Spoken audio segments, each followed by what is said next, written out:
서울의 어느 골목길, 좁디 좁은 길목에 자리한 포장마차는 유난히 오늘 밤도 활기찹니다.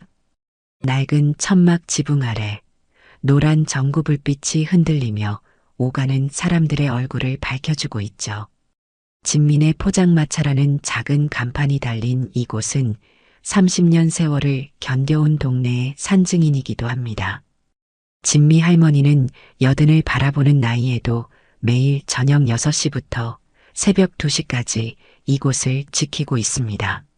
손님들은 그녀의 정성스러운 음식과 따뜻한 정에 이끌려 발걸음을 하는 경우가 많아요. 특히 오늘 밤 포장마차 안에는 두 팀의 손님이 자리를 잡고 앉아 있네요.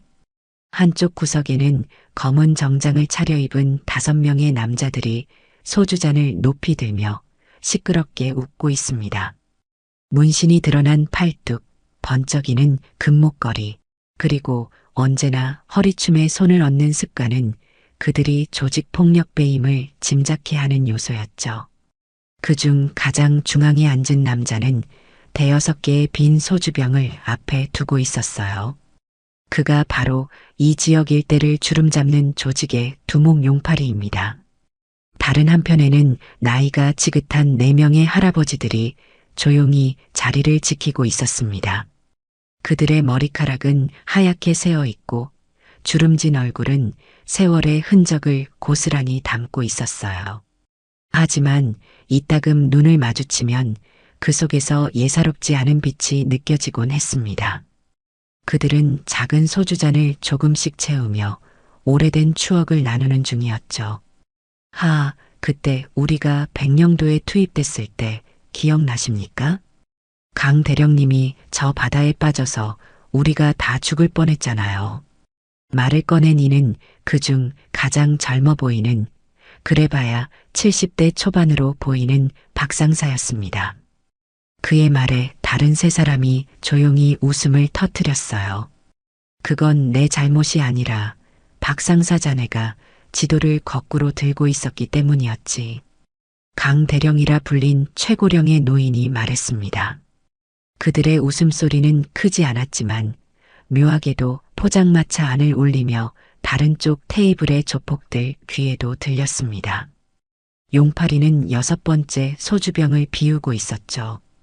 평소보다 술을 많이 마신 그의 얼굴은 붉게 달아올라 있었고 눈빛은 흐릿했어요. 야, 저 꼰대들 뭐가 그렇게 웃긴 거야? 용팔이가 갑자기 큰 소리로 물었습니다. 그의 부하들은 웃음을 멈추고 고개를 돌려 노인들을 바라봤어요. 진미 할머니는 이 상황이 마음에 들지 않았습니다.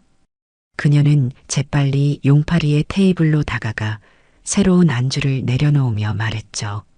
아이고, 우리 단골 손님, 오늘 기분이 좋으신가 봐요. 여기 제가 특별히 준비한 두부김치 좀 드셔보세요. 하지만 용팔이의 기분은 이미 상해 있었어요. 그는 할머니의 손을 거칠게 밀쳐내며 자리에서 일어섰습니다. 오늘 뭔가 재미있는 일이 필요한데. 할아버지들은 이 광경을 조용히 지켜보고 있었어요. 그들의 표정에는 변화가 없었지만 각자의 손은 조금씩 테이블 아래로 움직이고 있었습니다. 오늘 밤 평화로운 것처럼 보였던 포장마차의 분위기가 순식간에 긴장감으로 가득 차기 시작했죠. 용팔이는 비틀거리며 할아버지들이 앉아있는 테이블 쪽으로 걸어갔습니다. 그의 부하들은 서로 눈빛을 교환하며 슬며시 자리에서 일어났어요. 진미 할머니는 불안한 눈빛으로 상황을 주시하며 입술을 깨물었습니다. 이 늙은이들은 뭐가 그렇게 재밌다고 낄낄대는 거야? 용팔이가 강 대령의 테이블 앞에 서서 물었죠.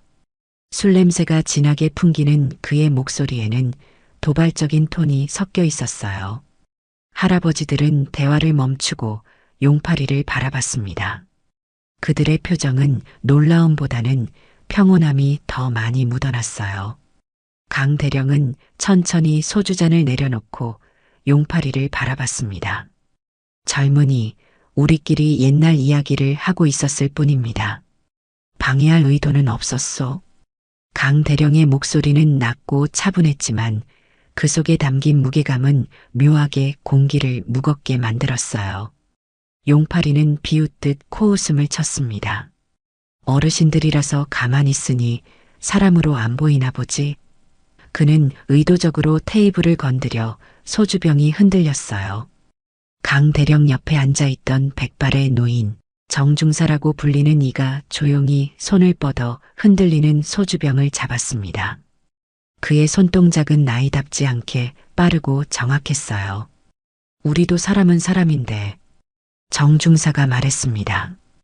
옛날에 좀 하던 사람들이라서 용팔이의 부하 중 하나가 끼어들었습니다. 뭘 좀 했다고? 노인네가 무슨 자랑을 하시는 건지. 그때 테이블 맨 끝에 앉아있던 윤하사가 무심코 내뱉은 한마디가 상황을 더 악화시켰어요. 우리가 젊었을 때는 너희 같은 애들은 거들떠보지도 않았는데. 용팔이의 얼굴이 순간 붉게 변했습니다. 그는 윤하사의 소주잔을 손으로 쳐서 바닥에 떨어뜨렸어요. 유리잔이 깨지는 소리가 포장마차 안을 울렸습니다. 이봐, 할아버지. 지금 뭐라고 했어? 다시 한번 말해볼래? 용팔이가 위협적인 자세로 몸을 낮추며 물었어요. 진미 할머니가 급히 다가왔습니다. 손님들, 제발 그만하세요.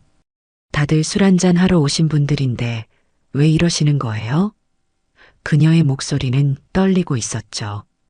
용팔이는 할머니를 향해 손을 휘둘렀습니다. 비켜, 할멈. 이 꼰대들에게 요즘 세상이 어떤지 좀 가르쳐줘야겠어. 그 순간 박상사가 자리에서 벌떡 일어났습니다.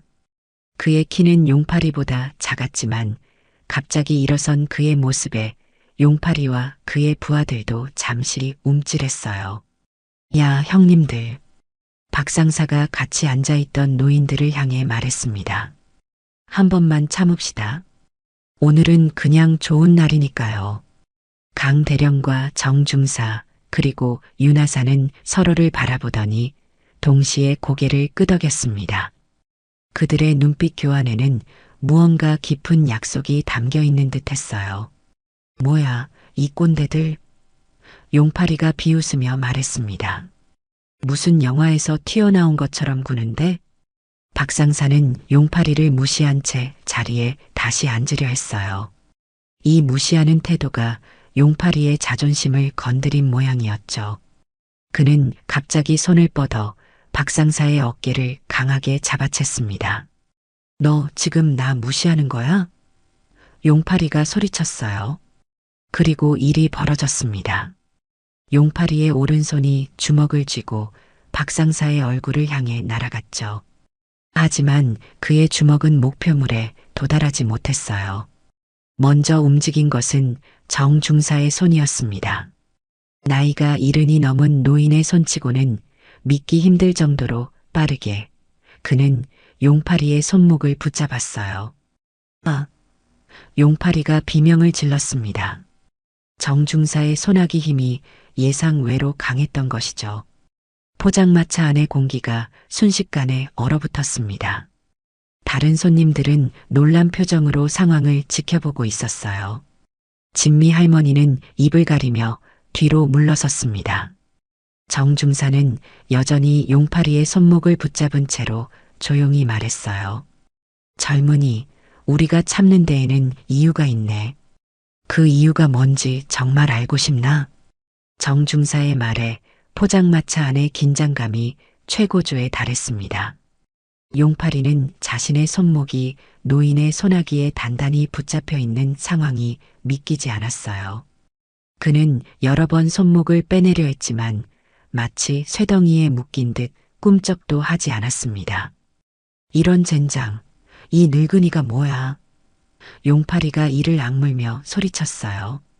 그의 부하들이 일제히 움직였습니다. 가장 덩치가 큰 남자가 뒤에서 정중사를 향해 달려들었죠. 하지만 그가 손을 뻗기도 전에 윤하사가 소주병을 들어 테이블을 가볍게 두드렸습니다. 그 소리에 부하는 잠시 주춤했고 그 찰나의 순간에 윤하사의 발이 의자 다리를 걸어 살짝 당겼어요. 부하는 중심을 잃고 넘어지면서 테이블에 머리를 부딪혔습니다. 아이고, 조심해야지.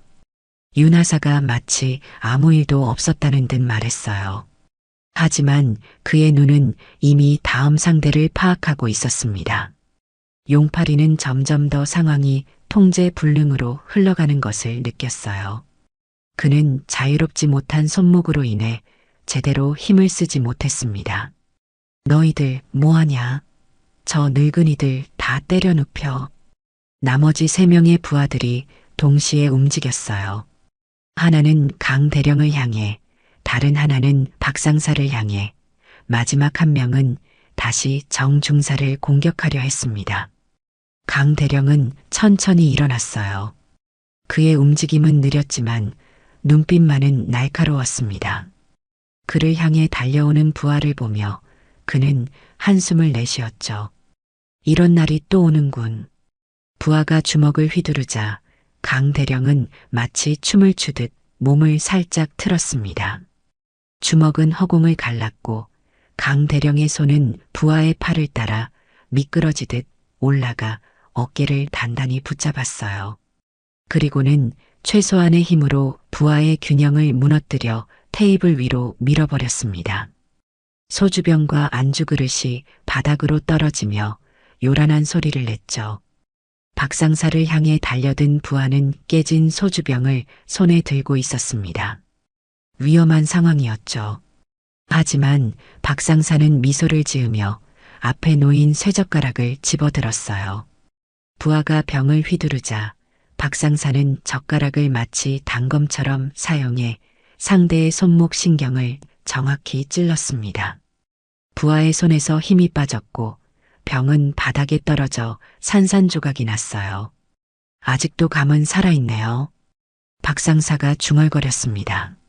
정중사를 다시 공격하려던 부하는 이미 동료들이 제압되는 모습을 보고 망설였어요. 그 망설임을 놓치지 않고 정중사는 여전히 용팔이의 손목을 붙잡은 채 다른 손으로 테이블 위에 젓가락을 집어 부하의 목에 가볍게 던졌습니다. 정확히 목의 급소를 찌른 젓가락에 부하는 숨이 막히는 듯한 느낌을 받고 본능적으로 목을 부여잡았어요. 모든 일이 눈 깜짝할 사이에 벌어졌습니다. 진미 할머니와 다른 손님들은 놀란 표정으로 상황을 지켜보고 있었죠. 누구도 이 노인들이 이런 실력자들일 거라고는 예상하지 못했어요. 용팔이는 공포에 질린 표정으로 물었습니다. 너희 도대체 뭐냐? 강 대령이 천천히 다가와 용팔이의 눈을 똑바로 쳐다봤어요. 우리는 그저 옛 전우들일 뿐이네. 그 순간 포장마차 밖에서 경찰차 사이렌 소리가 들렸습니다. 누군가 신고를 한 모양이었죠. 노인들은 서로를 바라보며 눈빛을 교환했어요. 시끄러워지겠군요. 윤하사가 말했습니다.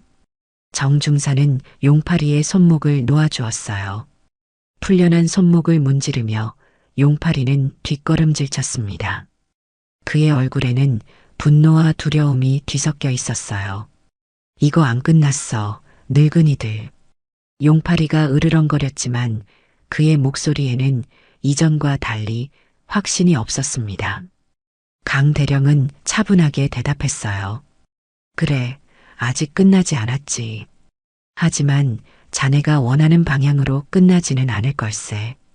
경찰차가 포장마차 앞에 멈춰섰고 2명의 경찰관이 안으로 들어왔습니다. 그들은 혼란스러운 현장을 보며 눈을 크게 떴어요. 여기서 무슨 일이 있었던 겁니까? 선임 경찰관이 물었습니다. 진미 할머니가 급히 나서서 말했어요. 아이고, 경찰관 아저씨. 저쪽 젊은이들이 술에 취해서 소란을 피우다가 넘어지고 그랬어요. 이 할아버지들은 그저 말리려다가. 경찰관은 의심스러운 눈으로 현장을 살폈습니다.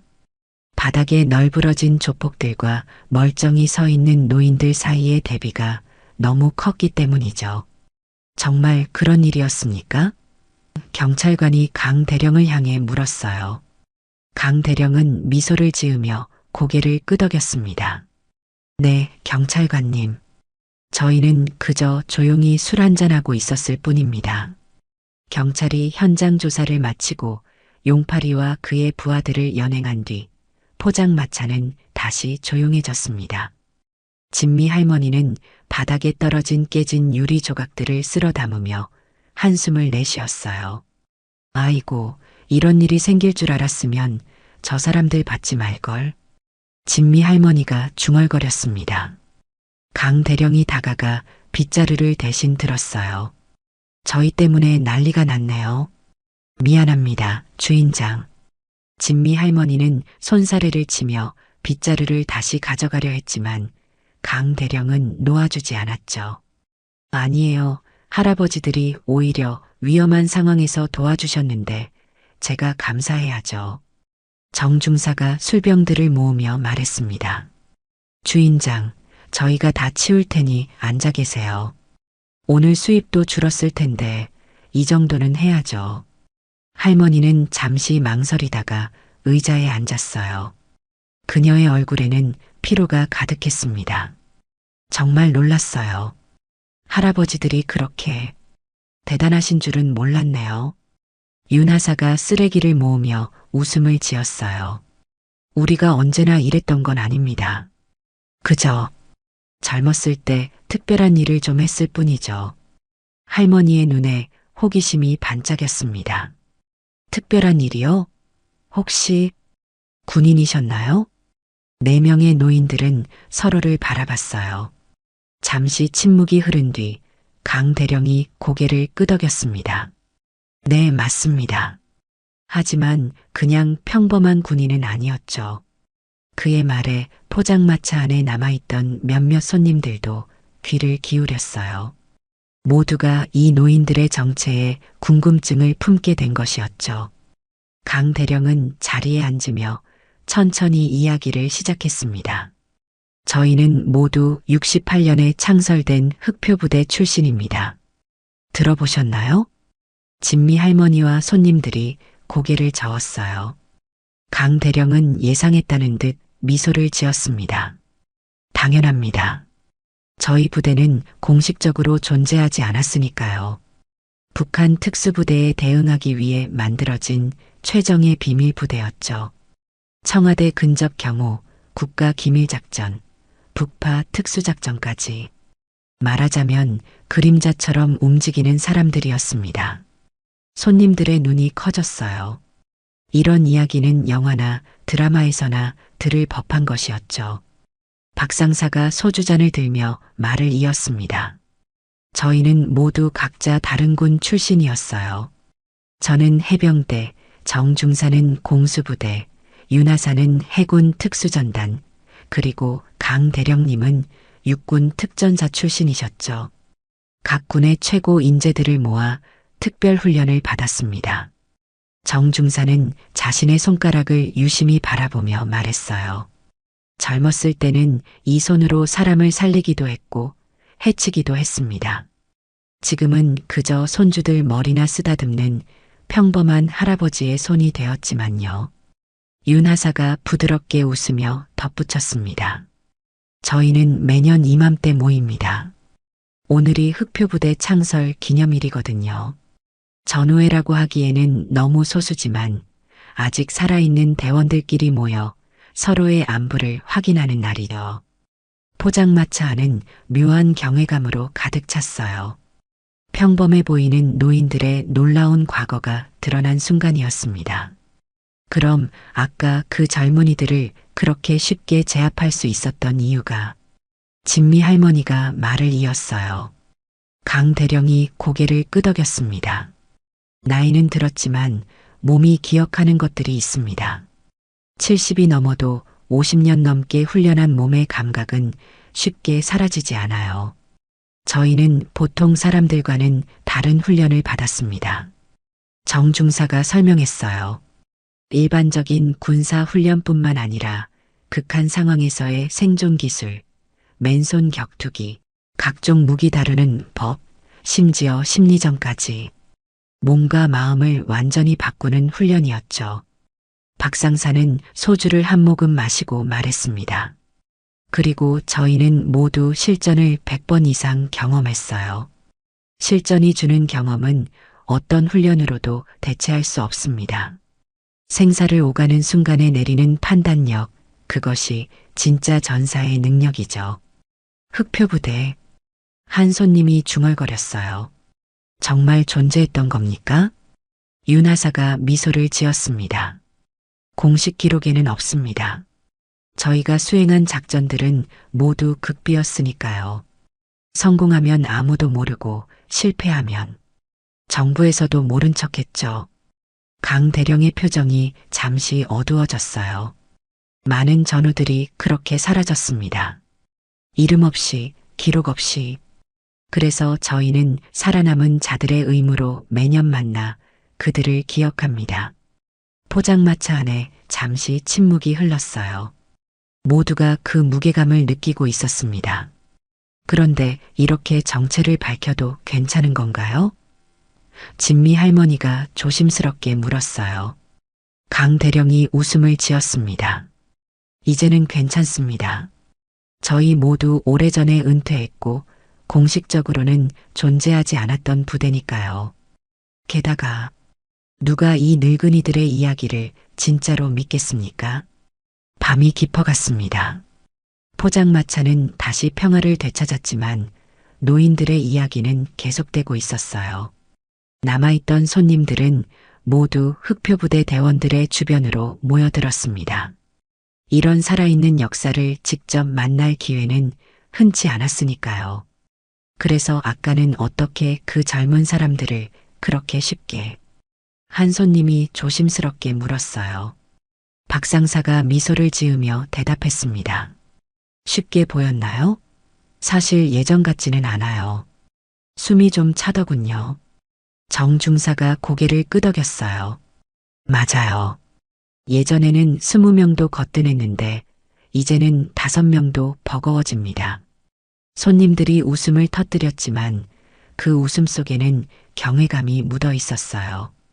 노인들의 겸손한 태도가 오히려 그들의 실력을 더 돋보이게 했습니다.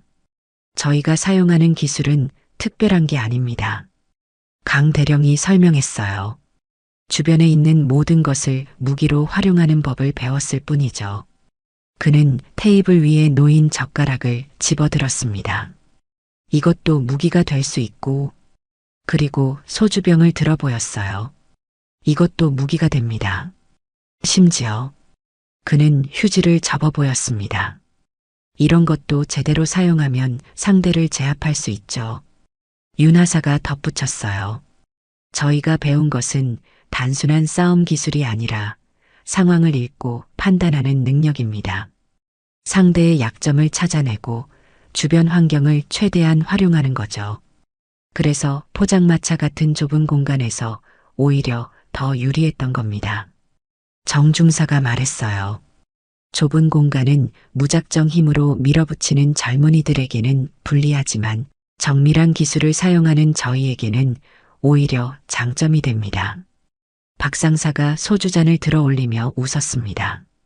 그리고 무엇보다 저희는 팀워크가 완벽해요. 서로의 동작만 봐도 다음 행동을 예측할 수 있죠. 50년 넘게 함께 훈련하고 작전을 수행한 사람들이니까요. 진미 할머니가 궁금한 듯 물었어요. 그럼 평소에는 어떻게 지내세요? 아직도 훈련 같은 걸 하시나요? 노인들은 서로 눈빛을 교환했습니다.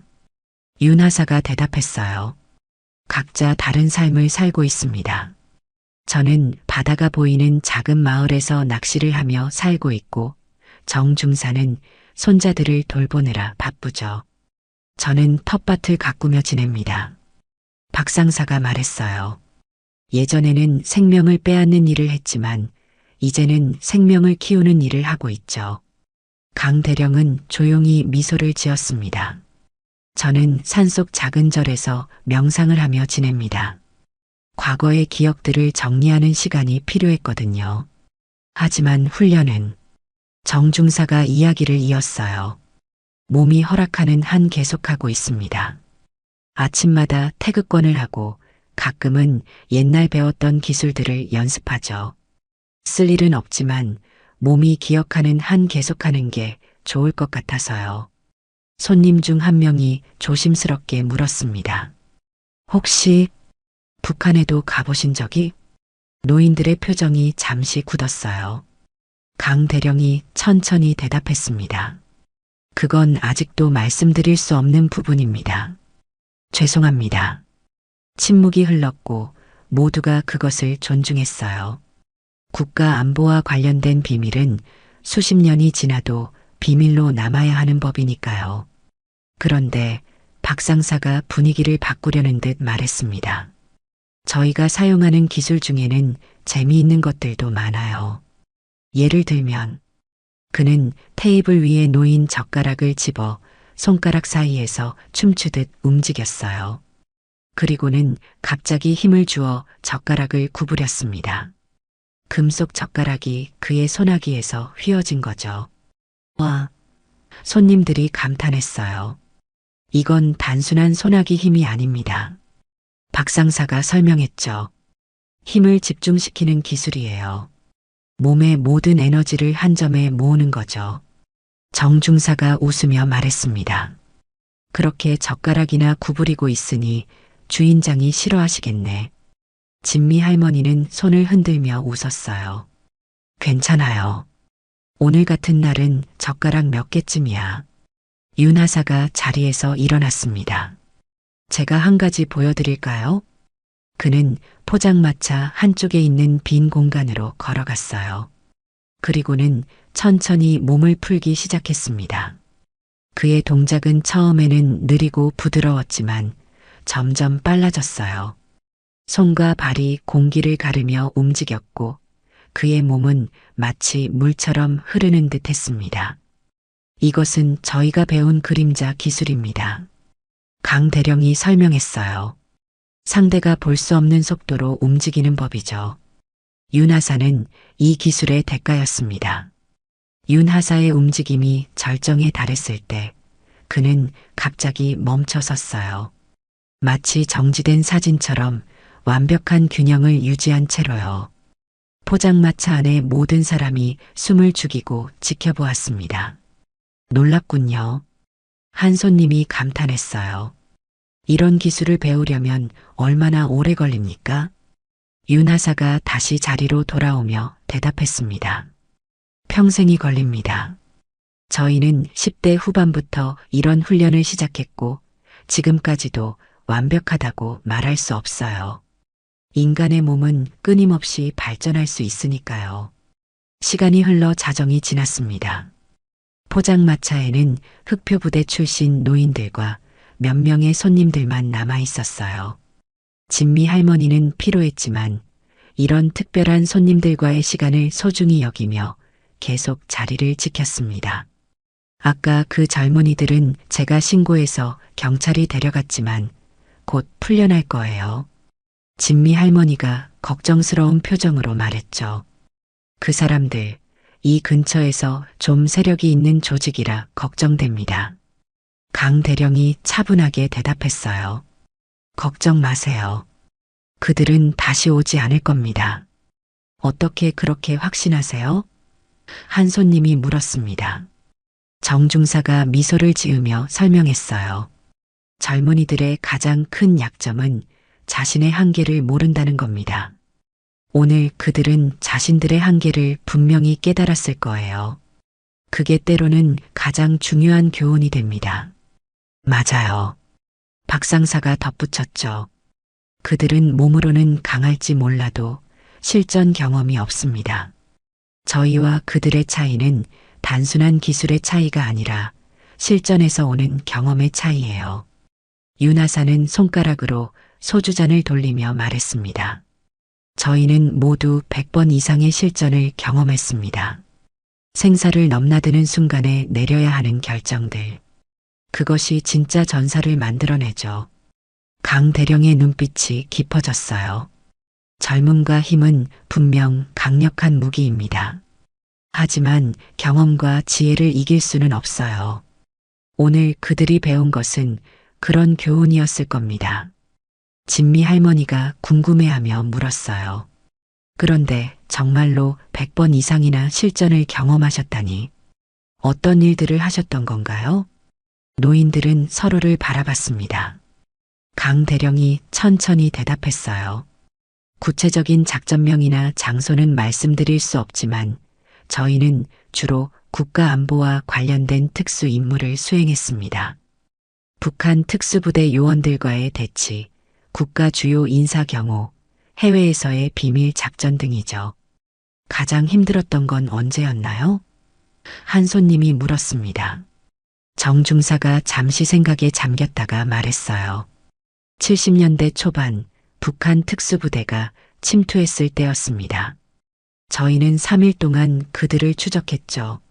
잠도 못 자고 식량도 떨어졌는데 마지막 순간에 그들과 마주쳤어요. 그때 저는 다리에 총상을 입었죠. 윤 하사가 무심코 왼쪽 다리를 만지며 말했습니다. 하지만 그보다 더 힘들었던 건 정신적인 압박이었어요. 실패하면 국가 안보에 큰 위협이 될 수 있다는 부담감. 박 상사가 고개를 끄덕였어요. 그런 상황에서도 저희는 냉정함을 유지해야 했습니다. 감정에 휘둘리면 죽음뿐이었으니까요. 그게 저희와 오늘 그 젊은이들의 가장 큰 차이점일 겁니다. 그들은 감정에 휘둘렸고 저희는 상황을 객관적으로 판단했죠.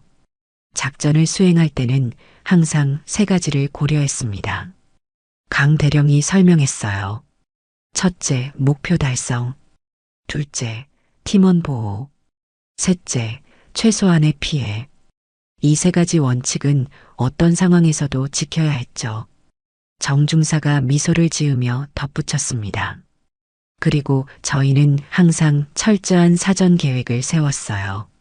모든 가능성을 고려하고 최악의 상황에 대비했죠. 하지만 동시에 계획이 틀어졌을 때 즉흥적으로 대응할 수 있는 능력도 중요했습니다. 그래서 오늘 그 젊은이들을 상대할 때도 서로 눈빛만으로 의사소통이 가능했던 거군요.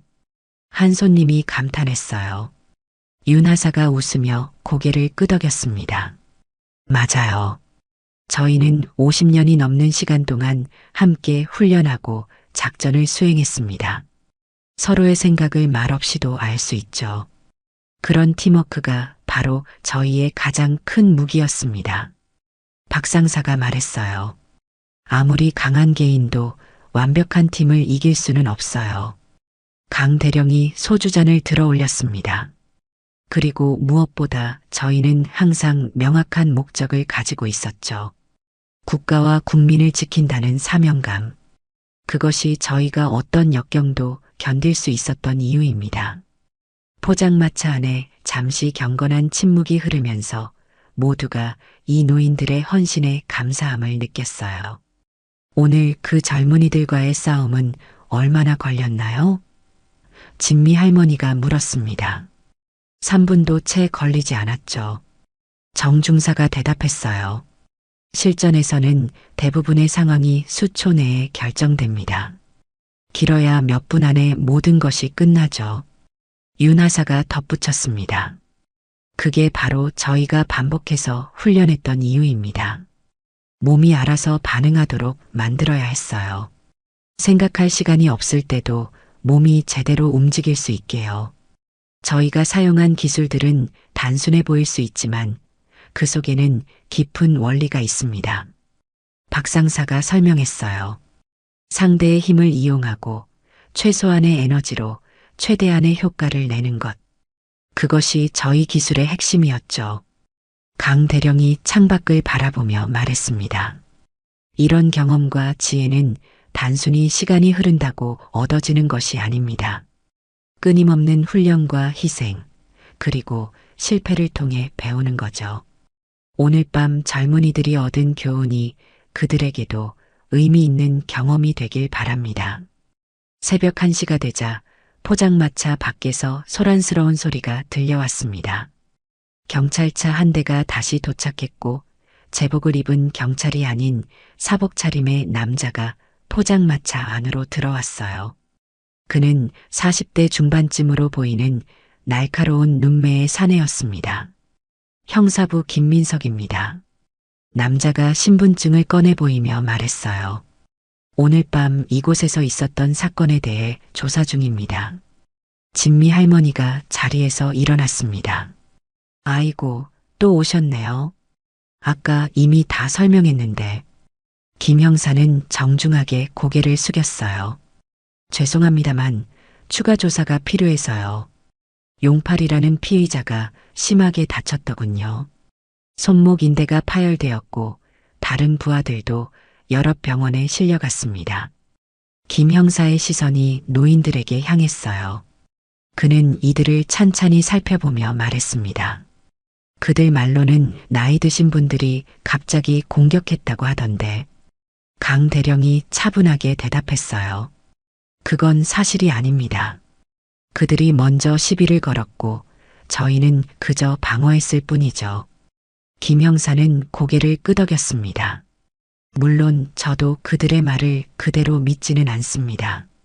용팔이는 이 지역에서 악명 높은 인물이니까요. 그러면서도 그의 눈빛에는 의심이 가득했어요.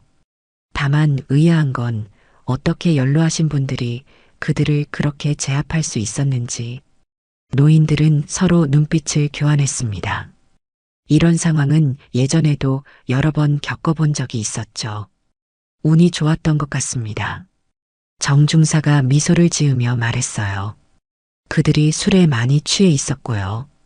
김 형사는 고개를 약간 기울이며 말했습니다. 네, 물론 그럴 수도 있겠죠. 그런데 한 가지 이상한 점이 있습니다. 그는 주머니에서 노트를 꺼내 확인했어요. 용팔이의 손목 부상. 의사 소견으로는 이런 부상은 일반인이 가하기 어렵다고 하더군요. 특수 격투 기술을 사용한 흔적이 있다고. 포장마차 안에 긴장감이 감돌았습니다. 진미 할머니와 남아있던 손님들의 눈이 노인들에게 집중됐어요. 윤하사가 가볍게 웃으며 말했습니다. 젊었을 때 태권도를 좀 배웠습니다. 아마 그때의 기억이 도움이 됐나 보네요. 김 형사의 눈이 가늘어졌어요. 태권도만으로 그런 부상을 입히기는 어렵습니다. 제가 보기에는 특수부대에서 사용하는 제압 기술 같은데요. 강 대령이 천천히 일어섰습니다. 그의 움직임에서는 여전히 위험이 느껴졌어요. 형사님, 저희가 누구인지 궁금하신 모양이군요. 김 형사는 직설적으로 물었습니다. 혹시 군 출신이신가요? 강 대령은 잠시 말을 아끼다가 고개를 끄덕였어요. 네, 그렇습니다. 저희는 모두 군에서 복무했습니다. 단순한 군 경력으로는 그런 기술을 구사하기 어렵습니다. 김 형사가 계속 물었어요. 특수부대 출신이신가요? 포장마차 안의 공기가 무거워졌습니다. 박상사와 정중사, 윤하사 모두 강 대령을 바라봤어요. 어떻게 대답할지는 항상 그의 결정이었습니다. 강 대령은 깊은 숨을 내쉬었어요. 형사님, 우리나라를 위해 몇십 년을 복무한 노인들에게 이런 취조가 필요할까요? 김 형사의 표정이 살짝 누그러졌습니다. 취조가 아닙니다.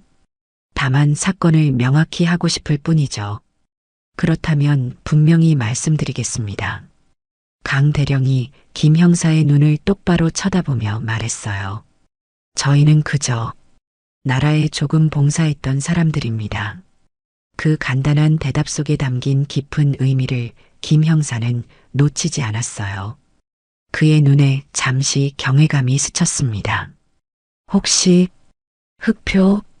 김 형사가 작은 목소리로 말을 꺼내려 했지만 강 대령이 미소와 함께 손을 들어 그를 제지했어요. 형사님, 이제 그런 이름들은 역사 속으로 사라진 지 오래입니다. 저희는 그저 평범한 노인들일 뿐이고 오늘은 우연히 자리를 함께한 것이죠. 김 형사는 잠시 생각에 잠겼다가 고개를 끄덕였습니다. 알겠습니다. 이해합니다. 그는 노트를 다시 주머니에 집어넣었어요. 보고서에는 단순 자의방어로 기록하겠습니다.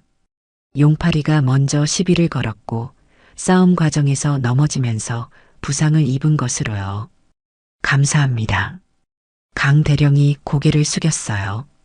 김 형사가 떠나기 전 그는 문득 발걸음을 멈추고 돌아봤습니다.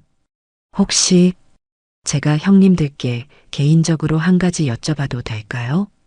노인들이 기다리는 눈빛으로 그를 바라봤어요. 제 아버지도 특수부대 출신이었습니다. 70년대 초반에 북파 공작 중 전사하셨다고 들었는데 김 형사의 목소리가 살짝 떨렸어요. 혹시 김진태 대위를 아시는지? 4명의 노인들은 서로를 바라봤습니다. 그들의 표정에 잠시 놀라움이 스쳤어요. 윤 하사가 천천히 입을 열었습니다. 진태, 그는 용감한 사람이었네요. 김 형사의 눈이 커졌어요. 그럼 정말 강 대령이 손을 들어 그를 조용히 제지했습니다. 이상한 우연이군요. 하지만 더 이상의 이야기는 이해합니다. 김 형사가 깊이 고개를 숙였어요. 감사합니다. 정말 감사합니다. 김 형사가 떠난 후 포장마차 안에는 묘한 침묵이 흘렀습니다. 진미 할머니가 먼저 입을 열었어요. 형사 아버지도 아는 분이었나 봐요. 강 대령이 고개를 끄덕였습니다. 그는 우리 부대에서 가장 용감한 대원 중 한 명이었어요. 그가 아들이 있었다는 건 몰랐지만 세상은 참 작네요. 그래서 형사가 보고서를 그렇게 쓰기로 한 거군요. 한 손님이 말했어요. 박 상사가 미소를 지었습니다. 아마도요. 하지만 우리의 정체는 여전히 비밀로 남아야 합니다. 지금도 그렇고 앞으로도 그럴 테니까요. 새벽 2시 진미 할머니의 포장마차는 문을 닫을 시간이 되었습니다. 노인들은 테이블을 정리하고 각자의 지갑에서 돈을 꺼내 계산했어요. 강 대령은 평소보다 훨씬 많은 금액을 내려 했지만 진미 할머니는 고개를 저었습니다. 아이고, 너무 많아요. 오늘은 오히려 제가 감사해야 할 일인데. 할머니가 말했어요. 정중사가 미소를 지으며 말했습니다. 주인장, 받으세요. 저희 때문에 손님들도 일찍 돌아가고 물건도 많이 깨졌잖아요. 진미 할머니는 한숨을 쉬더니 결국 돈을 받았어요. 내년에도 꼭 오세요. 특별히 좋은 안주를 준비해 드릴게요. 꼭 그러겠습니다. 윤 하사가 약속했어요. 다음에는 조용히 술 마시고 가도록 하죠. 4명의 노인들은 포장마차를 나서며 서늘한 새벽 공기를 맞았습니다. 서울의 밤거리는 여전히 불빛으로 반짝이고 있었지만 사람들의 발걸음은 드물었어요. 그들은 천천히 골목길을 걸었습니다. 생각보다 시끄러운 밤이었네요. 박 상사가 말했어요. 강 대령이 웃음을 지었습니다. 나이가 들어도 여전히 우리 주변은 조용하지 않은 모양이군. 정중사는 하늘을 올려다보며 말했어요. 별이 참 밝네요. 옛날 작전 때는 이런 별빛이 우리의 안내자였는데. 그래. 윤 하사가 추억에 잠긴 듯 말했습니다. 북한 깊숙한 곳에서 나침반 없이 별만 보고 길을 찾았던 때도 있었죠. 4사람은 잠시 침묵 속에서 걸었습니다. 각자의 마음 속에는 젊은 시절의 기억들이 파도처럼 밀려왔다 사라졌어요. 저 형사 말이야. 정중사가 문득 입을 열었습니다. 진태의 아들이었다니 정말 놀랐네. 강 대령이 고개를 끄덕였어요. 세상은 생각보다 좁아. 진태가 가족이 있었다는 건 몰랐는데 작전 직전에 그가 아내가 임신했다고 말했던 기억이 나는군요. 박 상사가 말했습니다. 그때는 큰 의미를 두지 않았는데 윤 하사의 눈에 잠시 슬픔이 스쳤어요.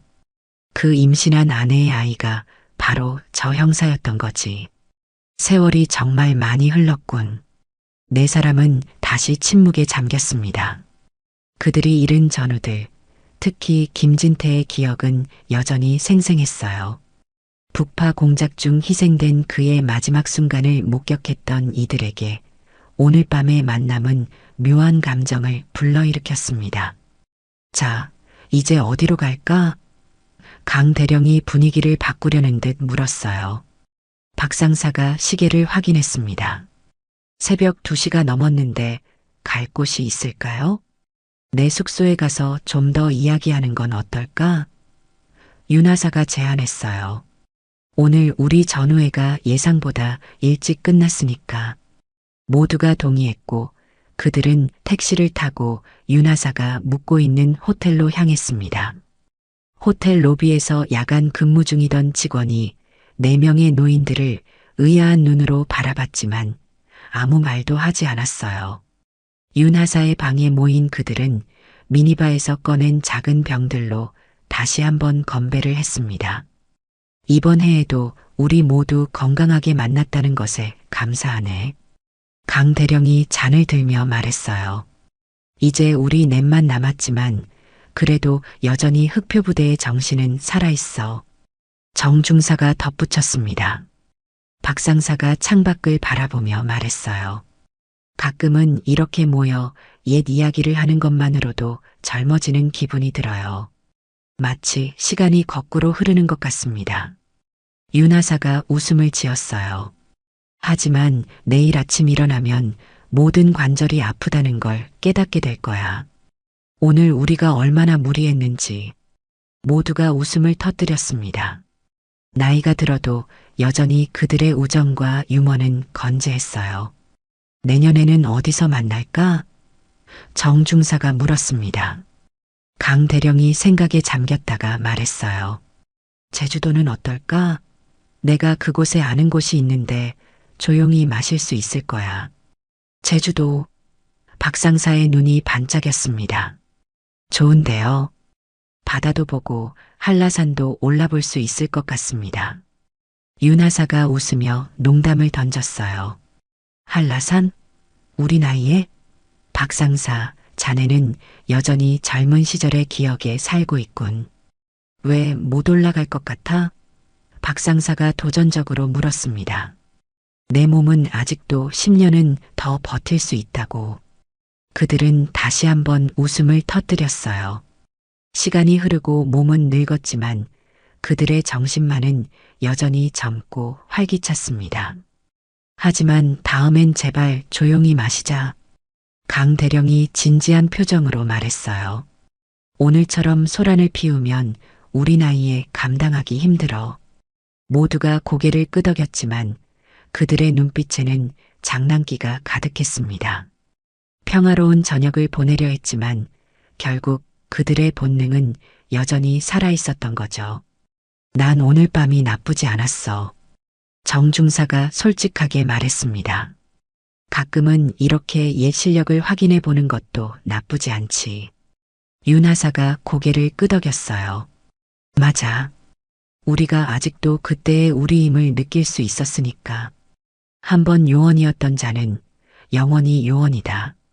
강 대령이 오래된 격언을 인용했습니다. 네 사람은 다시 한번 잔을 부딪히고 창밖으로 보이는 서울의 새벽 풍경을 바라봤어요. 그들이 젊은 시절 목숨을 걸고 지켰던 이 나라는 이제 평화롭게 잠들어 있었습니다. 내년에도 살아서 또 보자.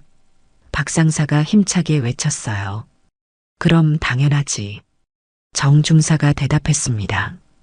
우리는 흑표부대 출신이니까 죽음조차도 우리를 쉽게 데려가지 못해.